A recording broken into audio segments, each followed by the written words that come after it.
I'm Huon Hooke, and this is The Real Review. The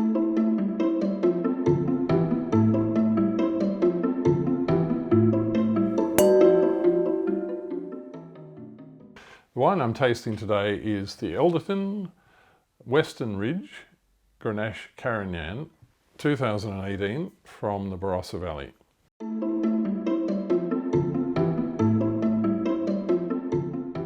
So this wine is from a family organisation called Elderton, which is the Ashmead family, who are based at Nuriyutpa in the northern part of the Barossa Valley. The grapes for this wine come from the Western Ridge. So that's out towards Seppeltsfield, Moppa and Greenock, that sort of part of the Barossa, which is a slightly more western area but higher elevation. Some of the most full-bodied wines of the Barossa come from that area.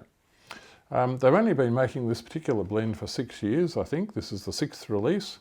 It's made from very old vines from Greenock and the Helbick vineyard. It's quite a big vineyard out there, planted in 1915. And the Carignan component of it is over 100 years old vines.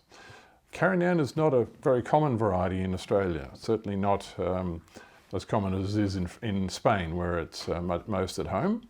And the great Carignan wines, I think the greatest Carignan wines in the world, for my money, come from Spain, and they come from the Priorat region, where they also grow Grenache. So in Priorat you get Grenache wines, Carignan wines, and blends of the two together, which can be absolutely stunning wines.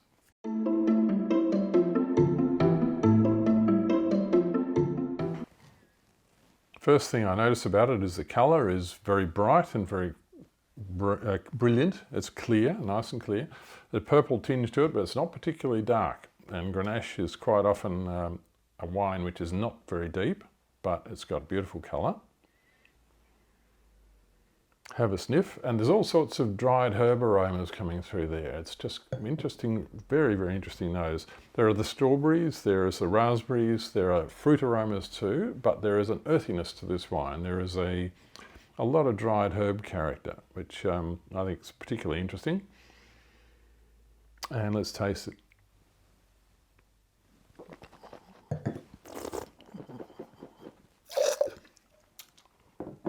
It's a medium-bodied wine at best. I'd say it's at the lighter end of medium-bodied. Very soft, fine tannins, easy drinking, rounded, smooth, approachable wine. Not astringent, not tannic. And oak is not a big part of this wine at all. In fact, I can't really taste the oak. I think they've used, in fact, I know they've used older barrels, so they want the fruit to give its full expression in the wine and not to be complicated or cluttered up by oak character. The winemaker, Richard Langford, has described it this way, and I think it's worth repeating. This is a wine that does not strive to be the biggest, but simply something that will leave a lasting impression and a yearning for more. Excellent. Yeah, it's not a try-hard wine. This is a seamless, easygoing wine, which is just, it's not a showy wine. Beautiful.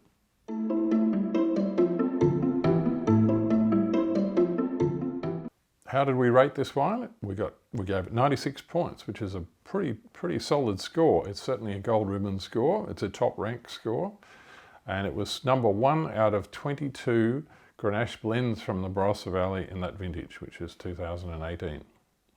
And for the drinking window, we would suggest drinking it from now until 2030. That's only 10 years. I think it will last longer than that, but it's not a wine that really needs long keeping.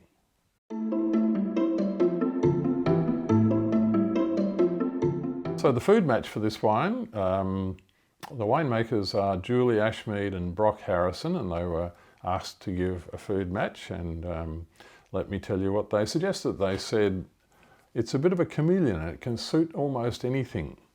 And they're talking about tuna, game, vegetables, various kinds of red meats. They say it can even cope with aromatic curries. And I think it's the lightness, the softness and the fruit sweetness of this wine which would enable it to go with the curry. But my favourite is with Peking duck and or tea-smoked duck, which I fully agree with the winemakers there.